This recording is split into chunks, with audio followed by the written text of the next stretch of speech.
Hi guys எல்லாரும் எப்படி இருக்கீங்க? இன்னைக்கு நம்ம டோக்கியோ கூல் அனிமே சீசன் 4 ஓட எபிசோட் 3 தான் பார்க்க போறோம். அதனால இதுக்கு முன்னாடி இருக்கக்கூடிய எபிசோட்ஸ் பார்க்காதவங்க கீழ டிஸ்கிரிப்ஷன் லிங்க் இருக்குது.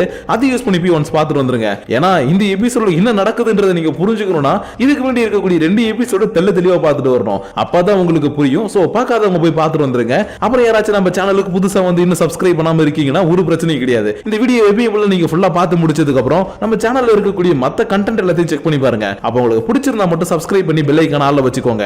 ஏன்னா நீங்க பாத்துக்கிட்டு இருக்குது இன்ஃபினிட்டி அனிமேஷன் சேனல். வாங்க டைம் வேஸ்ட் பண்ணாம இந்த எபிசோடுக்குள்ள போயிரலாம். சோ இந்த எபிசோட ஓபன் பண்ணதும் ஐகிரி ட்ரீயோட அந்த டிவியை அட்டாக் பண்ணிட்டு இருக்கக்கூடிய வாஷுவுக்கு இந்த மாதிரி பிரிசனை அட்டாக் பண்ணிட்டாங்க, அங்க ஒரு பெரிய பிரச்சனை போயிட்டு இருக்குன்னு மிகப்பெரிய ஒரு இன்ஃபர்மேஷன் வருது. ஆனா அதெல்லாம் பத்தி இவர் கவலையே படல. ஏன்னா இப்போ இவங்க ஐகிரி ட்ரீயோட ஹைடிங் பிளேஸை கண்டுபிடிச்சு மொத்தமா போட்டு தள்ள ஆரம்பிச்சிட்டாங்க இல்லையா?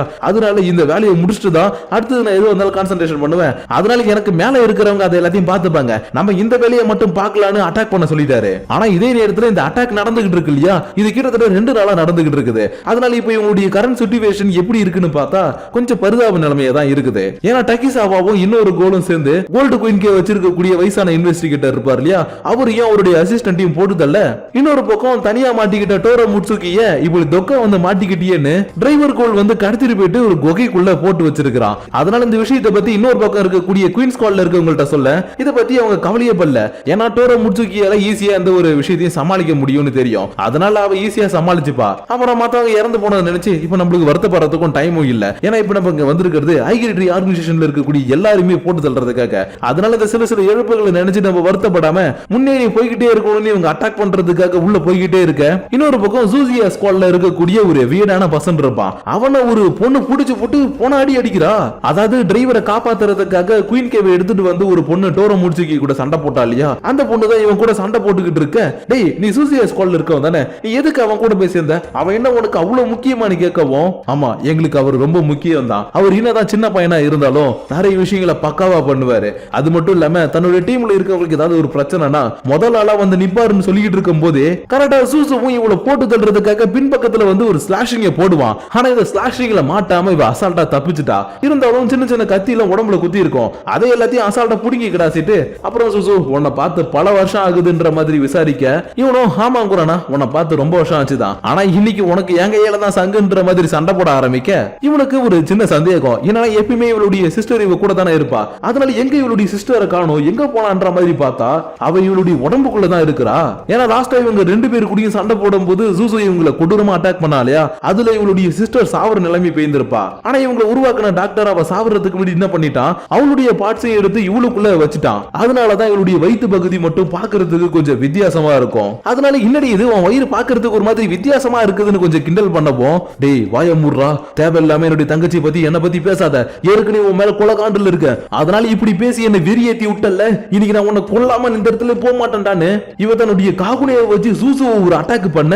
அவ்வளவுதான் சூசுவுடைய கதை முடிஞ்சிருச்சு. அதனால இதை பார்த்துட்டு ஐயா சாலி சூசு கொண்டாச்சு, ஏய் சிஸ்டர் பாத்தியா அவனை நம்ம கொண்டுட்டோன்ற மாதிரி சந்தோஷப்பட்டுக்கிட்டு இருக்க. சூசுவுடைய டீம்ல இருக்கவங்க எல்லாம் அப்படியா அப்படின்ற மாதிரி பாத்துக்கிட்டு இருக்காங்க. ஏன்னா சூசுவை அட்டாக் பண்ணும்போது ஜஸ்ட் ஆர்மர்ல மட்டும் தான் அந்த அட்டாக் பட்டு இருக்கும், மத்தபடி அவனுக்கு எதுவுமே ஆகல.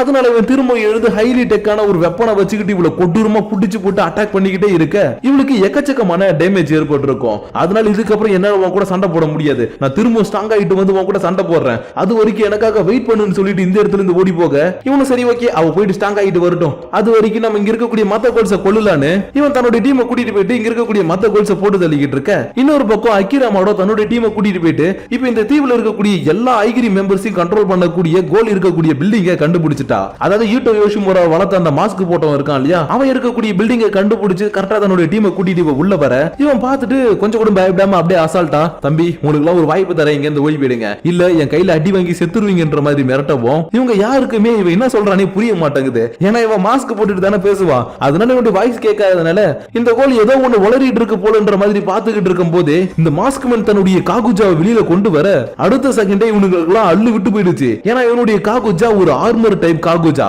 அது மட்டும் இல்லாம இது டிராகன் ஃப்ளேமை வெளிப்படுத்தும். அதனால இந்த ஃப்ளேமை வச்சு இங்க வந்திருக்கக்கூடிய முக்காவாசி பேரை எரிச்சு கொண்டுகிட்டு இருக்கும் போது குறுக்க இந்த டக்கிசாவா வந்தா என்ன பண்ணுவீங்கன்ற மாதிரி டக்கிசாவாவும் இந்த இடத்துக்கு ஹெல்ப் பண்றதுக்காக வரான். ஆனா இவன் ஹெல்ப் பண்றதுக்காக வந்தது இந்த மாஸ்க் மேனுக்கு இல்ல, சிசிஜி மெம்பர்ஸுக்காக. ஏன்னா இவன் இப்படி ஒரு கோலா மாறுறதுக்கு காரணமே இந்த மாஸ்க் மேனுடைய தம்பி சைபாக்கும் தான். அதனாலதான் இன்னைக்கு இவனை போட்டு தள்ளுறதுக்கான சரியான ஒரு டைம் கிடைக்கவும் இவனுக்கே பேக் ஸ்டாப் பண்ணி இவனை போட்டு தள்ளிட்டு சிசிசி மெம்பர்ஸ் எல்லாருமே காப்பாத்திட்டான். ஆனா இவன் உண்மையாவே இந்த இடத்துல காப்பாத்துறதுக்காக வந்தது யாருன்னா அகிரா மாடோ. ஏன்னா இவன் தான் ஒன் சைடா லவ் பண்றான் இல்லையா, அதனாலதான் இவளை காப்பாத்துறதுக்காக சரியான டைம் கிடைச்சதும் உள்ள வந்து இப்படி ஒரு பேக் ஸ்டாப் பண்ணி இவளை காப்பாத்தி இருந்திருப்பான். ஆனா என்ன பண்றது, கூட இருக்கக்கூடிய மத்த சிசிசி மெம்பர்ஸ் எல்லாம் இவன் ஒரு கோலா மாறிட்டான், இவன் நம்மளுக்கு என்னைக்குமே ஒரு த்ரெட்டா தான் இருப்பான், அதனால இவனை போட்டு தள்ளிடலான்னு இவனை போட்டு தள்ளுறதுக்காக ட்ரை பண்றாங்க.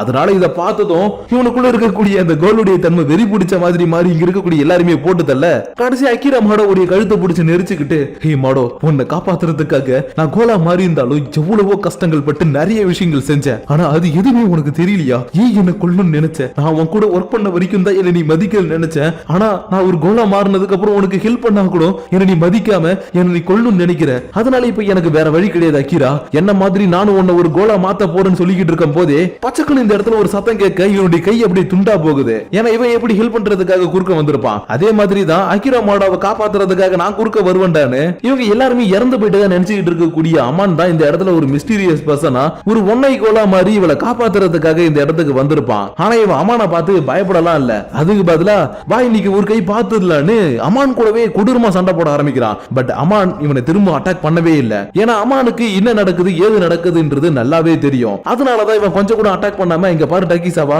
இங்க நடக்கிறது என்னன்னு உனக்கு தெரியாது, அதனால அதை பத்தி உனக்கு நான் டீடைலா சொல்றேன், அது மட்டும் இல்லாம உன்னை என்னால காப்பாற்றவும் முடியும், நான் சொல்றதை கேளு டக்கிசாவா, இந்த மாதிரி பண்ணாதன்னு சொல்லிக்கிட்டு இருக்கும் போது நீ என்னடா சொல்றது நானடா கேக்குறதுன்ற மாதிரி புடிச்சு போட்டு இவனை போன அடி அடிக்க ஒரு கட்டத்துல அம்மானுக்கு செமைய டேமேஜ் ஆயிட்டு நாக் அவுட் ஆகிற நிலைமையில கடந்திருப்பான். அதனால இந்த டைமை யூஸ் பண்ணி அகிரா மாடோவை புடிச்சிட்டு போயிட்டு இவளையும் ஒரு கோலா மாத்திரலான்றதுக்காக பக்கத்துல வர பார்ப்பான். ஆனா அதுக்குள்ள இவன் மேல ஒரு பெரிய கல்லு விழுது. என்னடான்னு பார்த்தா இந்த இடத்துக்கு குயின் ஸ்குவாட் இவளை காப்பாத்துறதுக்காக வந்துட்டாங்க. அது மட்டும் இல்லாம இங்க இருக்கக்கூடிய சைக்கோவை ஆல்ரெடி அமான் காப்பாத்தி இருக்கான் இல்லையா, அதனால அவனும் இந்த இடத்துல ஒரு கோலா மாதிரி அடி வாங்கி கிடக்கிறத பார்த்ததும் இவர் இங்க என்ன பண்றாருன்ற மாதிரி பாத்துக்கிட்டு இருக்க. இன்னொரு பக்கம் சூசு கிட்ட இருந்து தப்பிச்சு போன அந்த பொண்ணு இருக்கா இல்லையா, அவ தன்னை ஹீல் பண்ணிக்கிறதுக்காக இப்ப எங்கடா வந்திருக்கான்னு பார்த்தா இவளை உருவாக்குன அந்த டாக்டர் இருக்கக்கூடிய லேபுக்கு தான் வந்திருக்கா. ஏன்னா இந்த லேப் இப்ப அட்டாக் நடந்துட்டு இருக்கக்கூடிய இந்த தீவுல தான் இருக்குது. அதனால இங்க வந்ததும் டாக்டர் எனக்கு ஹெல்ப் பண்ணுங்க, எனக்கு ஹீலிங்கே ஆக மாட்டேங்குது, எனக்கு இன்னும் கொஞ்சம் பவர் கொடுங்க, என்னுடைய சிஸ்டருக்கு இன்னும் கொஞ்சம் பவர் கொடுங்கன்னு பேசவும், சிஸ்டரா ஏமா நீ மட்டும் தான் இருக்கிற, உன் சிஸ்டர்லாம் இங்க கிடையாதுன்னு சொல்ல,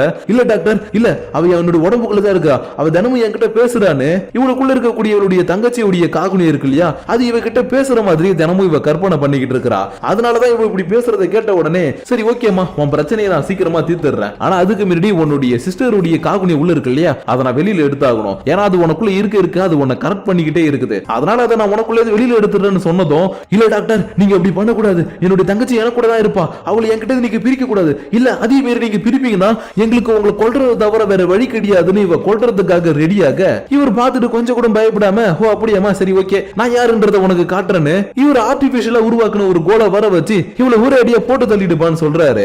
ஆனா இது வந்த அடுத்த செகண்டே இவகிட்ட அடி வாங்கி செத்து போகுது. ஆனா இது இறந்து போயிடுச்சு அப்படின்னு இவர் திரும்ப வருத்தலாம் படல. அதுக்கு பதிலா இங்க இருக்கக்கூடிய எல்லா பாட்டையும் ஓபன் பண்ணி விட கிட்டத்தட்ட ஒரு 100-150க்கு மேல இருக்கக்கூடிய கோல்ஸ் எல்லாம் வெளியில வந்து இவளை மொட்டு மொத்தமா சேர்ந்து அட்டாக் பண்றதுக்காக வருதுங்க. அதனால இவ தன்னால முடிஞ்ச அளவுக்கு இந்த கோல்ஸ் கூட சண்டை போட்டுக்கிட்டு இருக்கும் போதே இந்த டாக்டர் கானோவோ இன்னொரு காகுனியை வந்து பிடிக்குது. யாரான்னு பார்த்தா இந்த இடத்துக்கு நிஷிகி வந்திருக்கிறான். அதனால இவனை பிடிச்சதும் என்ன டாக்டர் நம்ம கொஞ்சம் பேசலாமான்ற மாதிரி கேட்க, இன்னொரு பக்கம் சூட்ஸ் டீம் இருக்காங்க இல்லையா, அவங்க இந்த டீம்ல இருக்கக்கூடிய எல்லா சிசிடிவி மெம்பர்ஸும் மொத்தமா தீர்த்து கட்டுற அளவுக்கு வந்துட்டாங்க. சொல்ல போனா இன்னும் ஒரு 4 பேர் 5 பேர் தான் இருக்கிறாங்க. இவங்களையும் போட்டு தட்டா சூட்ஸ் டீம் மொத்தமாவே காலி. அதனால நம்ம டீம் அவ்வளவுதானா, இதுக்கப்புறம் நம்ம இந்த இடத்துல உயிரோட இருக்க மாட்டாமான்ற மாதிரி பாத்துக்கிட்டு இருக்கும் போதே அடடா இதெல்லாம் பார்க்கும்போது ரொம்ப சந்தோஷமா இருக்குது, இதுல ஏதாச்சும் நான் பண்ணலாம் தான் நினைக்கிறேன், ஆனா நீங்க யாருமே என்கிட்ட ஹெல்ப்பே கேட்க மாட்டீங்களேன்ற மாதிரி ஒரு குரல் கேக்குது.